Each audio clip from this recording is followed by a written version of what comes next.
বর্তমানে জনপ্রিয় একটি ধারাবাহিক কথা ধারাবাহিকে সুস্মিতা আর সাহেবের রসায়ন দর্শক খুব ভালোভাবেই লুফে নিয়েছে।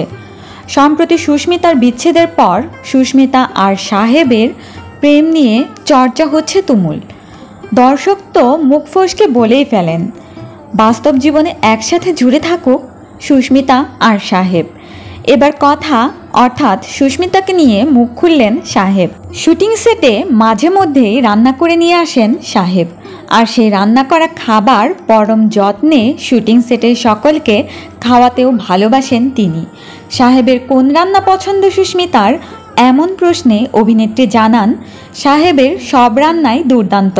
তবে এই উত্তরের পরেই সাহেব বলতে থাকেন এ সবই ফাঁদ, কেননা আমার রান্নাকে খারাপ বললে দেখা যাবে কখনো আর রান্না করে খাওয়াবই না।